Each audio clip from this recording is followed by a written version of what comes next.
1930 को कनाडा के maiden daily journal newspaper के फ्रंट पेज पर विलेज ऑफ द डेड के टाइटल के साथ एक खबर प्रकाशित हुई, जिसने पूरे कनाडा में अचानक एक छोटे से एस्किमो ट्राइब की बस्ती के गायब हो जाने की खबर को छाया। यह बस्ती नॉर्थ कनाडा के दूर दराज इलाके में स्थित एंजीनी लेक के किनारे पर थी, जहां करीब 100 से 150 लोग मछलियों की पकड़ई और अन्य जीवों के शिकार करके अपना गुजारा करते थे। यहाँ के तनावपूर्ण मौसम ने इस इलाके को और भी रोचक बनाया और यहाँ के शिकारी नहीं सिर्फ मछलियों की पकड़ई बल्कि अन्य जानवरों के शिकार के लिए भी यहाँ आते रहते हैं। यह नवंबर 1930 का एक ठंडा तरीन दिन था, जब लिबेल नामी एक शिकारी इस इलाके में शिकार के लिए आया।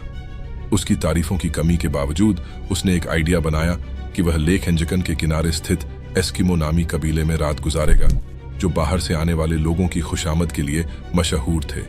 लिबेल ने अपना सामान बांधा और एस्किमो की तरफ कदम बढ़ाया। चांदनी रात थी, लेकिन दूर दूर तक बिल्कुल खामोशी छाई हुई थी। उसके कदमों की आवाज ही सुनाई दे रही थी। इसके बावजूद वह अद्भुत शांति में हैरान था, क्योंकि पहले जब भी ऐसा करता था तो कुछ ना कुछ हुआ करता था। तब एनरमेक की आवाजें आने लगीं, जो कबीले वालों ने पाल रखी थीं। लेकिन इस बार बस्ती के करीब पहुंचने पर भी सिर्फ वीरानी और सन्नाटा था। जो ने अपने कदमों की रफ्तार बढ़ाते हुए लिबेल को ऐसा महसूस हो रहा था कि शायद गांव वाले सो रहे हैं या फिर कहीं गए हुए हैं। दूर से वह बस्ती की खाई में भी देख पा रहा था, जिसमें से धुआं उठता हुआ भी दिखाई दे रहा था। करीब पहुंचने पर भी उसको किसी की आवाज सुनाई नहीं दी। फाइनली जब जो लिबेल बस्ती में पहुंचा तो उसे हैरत ज़दा रह गई कि यहाँ पर ना कोई इंसान है और ना ही कोई जानवर। और जो यहाँ की सबसे बड़ी हैरानी थी वह यह कि कुछ घरों के ऊपर से धुएं उठ रहे थे, जैसे कि उनके अंदर कोई मौजूद है। रैंडम एक खेमे में जाकर भी कोई मौजूद नहीं था और सभी खेमों का यही हाल था। इसके बाद जो लिबेल ने देखा उसने और भी अधिक परेशानी में डाल दिया। कुछ घरों में जो खाना पकाने वाले बर्तन चूल्हे के ऊपर थे, वह खाना जल चुका था, यानी रात के लिए बनाया गया खाना वहीं रह गया था। बस्ती की औरतें जो कपड़े सिलाई कर रही थीं, उनके कपड़े भी मौजूद थे और सुई में धागा भी डला हुआ था। इससे लग रहा था कि बस्ती के लोग अचानक यहाँ से गए हैं, लेकिन यह भी यह सोचने पर मजबूर कर रहा था कि आखिर वे कहाँ गए हो सकते हैं। झोले बेल ने पूरी बस्ती की तलाशी लेना शुरू की। उसने देखा कि जो कुत्ते कबीले वालों ने पाल रखे थे उनके गले में रस्सी बंधी पड़ी थी, लेकिन कुत्ते भूख से मर चुके थे। हालांकि कुत्तों के सामने खाना भी मौजूद था, पर उनको खाना देने वाला कोई इंसान वहां मौजूद नहीं था। एक जगह पर उसको एक कब्र खुदी हुई दिखाई दी, जिससे यह सुझाव हो रहा था कि इसको खोदे हुए ज्यादा टाइम नहीं हुआ होगा। जो लिबेल की परेशानी और खौफ में इजाफा हो चुका था, वह रात के वक्त अकेला इस सभी मंजर को देखकर काफी घबरा चुका था। यहाँ के लोग जब कहीं भी जाते हैं तो अपने साथ अपने कुत्ते जरूर रखते हैं, लेकिन ये सब देखकर ऐसा मालूम हो रहा था कि शायद यहाँ कुछ अजीब हुआ है। कोई अनहोनी हुई है जिसने लोगों को अचानक से कहीं जाने पर मजबूर कर दिया है। इतना मजबूर कि वे अपने कुत्ते भी छोड़ गए, कपड़े, खाना और जलती हुई आग को भी बुझा ना सके। जो लिबेल ने कुछ देखकर ज्यादा देर बर्दाश्त नहीं कर सका और जल्दी अज जल्दी करीबी टेलीग्राफ ऑफिस पहुंच गया। वहां से उसने रॉयल कैनेडियन माउंटेड पुलिस के कैंप्स पर राबता किया और उनको आंखों देखा हाल बता दिया। पुलिस जब गांव में पहुंची तो जो लिबेल ने जो कुछ बताया था वह सच साबित हुआ।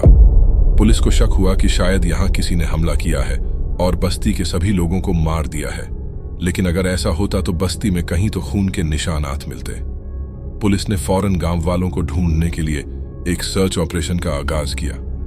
इस सर्च ऑपरेशन में एक अनोखी चीज देखने को मिली जो शायद जो ने भी नोटिस नहीं की थी। सारी बस्ती बर्फ से ढकी हुई थी, लेकिन उस बर्फ पर किसी के भी पांव के निशान नहीं थे। वहां सिर्फ एक ही शख्स के पांव के निशान थे, जो लिबेल के अपने थे। इससे पता चला कि इस बस्ती में जो के अलावा कोई आया नहीं और कोई गया नहीं, तो फिर बस्ती वाले गए तो गए कहां? लेक के ऊपर भी बर्फ जमी हुई थी और बस्ती वालों की कश्तियां जमीन पर खड़ी थीं, क्योंकि इस मौसम में मछलियों का शिकार नहीं होता। इसी वजह से कश्तियों को जमीन पर खींचकर पार्क कर दिया जाता था। अगर बस्ती वाले लेक में तैरकर कहीं जाते या उनको किसी ने मारकर लेक में फेंक दिया होता, तो लेक के ऊपर बर्फ की लेयर कहीं ना कहीं से जरूर टूटी या बिखरी हुई होती। पुलिस को इन्वेस्टिगेशन में यह भी मालूम पड़ा कि यह लोग जो कि यहाँ आने से ठंडे दिन पहले ही गायब हो चुके थे। कुत्तों की मौत 1-2 रोज भूखा रहने की वजह से नहीं होती और घरों से निकलने वाला धुआं इस बात की निशानी थी कि इनको यहाँ से गए ज्यादा अरसा नहीं गुजरा। क्योंकि यह धुआं था जो लकड़ियां बुझ जाने के बाद भी काफी देर तक निकलता रहता है। पुलिस वालों के सामने ढेर सारे सवालात थे, लेकिन जवाब एक भी नहीं आया। कई महीनों के सर्च ऑपरेशन के बाद पुलिस ने आखिरकार इस केस को अनसॉल्व्ड का ठप्पा लगाकर हमेशा हमेशा के लिए बंद कर दिया और वक्त के साथ साथ लोग भी इसको भूल गए। इस घटना के 50 सालों के बाद 1984 में रॉजर बोर और नीजल ब्लंडर नामक लेखकों ने एक आर्टिकल लिखा और इस पूरे मामले को एलियन से जोड़ने की कोशिश की। उन्होंने अपने आर्टिकल में बताया कि जब वे लोग इस एरिया को एक्सप्लोर करने इंजक्शन लेक के पास गए तो उन्हें वहां एक शिकारी और उसके 2 बेटे मिले। उन्होंने बताया कि अक्सर वे झील के ऊपर उड़ते हुए कुछ ऑब्जेक्ट्स देखते हैं जिनकी शेप मुख्तलिफ होती है, और वे उसी बस्ती की तरफ उड़ रहे थे जहां एस्किमो ट्राइब रहता था। इस स्टोरी को बेस बनाकर यह बताया गया कि शायद उस रात एलियंस उतरे थे और बस्ती में मौजूद सभी लोगों को वह अपने साथ ले गए। एलियंस की मौजूदगी और उनके हमले का इन दोनों राइटर्स के पास कोई ठोस सबूत नहीं था, इसलिए ज्यादातर लोगों ने इस पर यकीन नहीं किया और इस थ्योरी को रिजेक्ट कर दिया। इस वाक्य के बाद कई लोगों ने एस्किमो कबीले की गुमशुदगी के बारे में अलग अलग थ्योरीज बनाई हैं, लेकिन हकीकत यह है कि इस घटना को अब तक सुलझाने का कोई स्पष्ट जवाब नहीं है। एंजकिनी लेक की बस्ती के लोगों की गुमशुदगी आज भी एक मिस्ट्री बनी हुई है और इसका सच किसी के पास नहीं है कि वे बिना किसी निशानात के कहां गए। इस कथा ने आज तक रहस्यमयी रूप से बना हुआ है और लोगों की रुचि को बांधे हुए है, जिन्होंने इसे एक अनसुलझी हुई पहेली के रूप में देखा है। उम्मीद है आप सभी को वीडियो अच्छी लगेगी या कमेंट करके जरूर बताएं। इस तरह का वीडियो आपके पास फिर से लेकर आएंगे। धन्यवाद।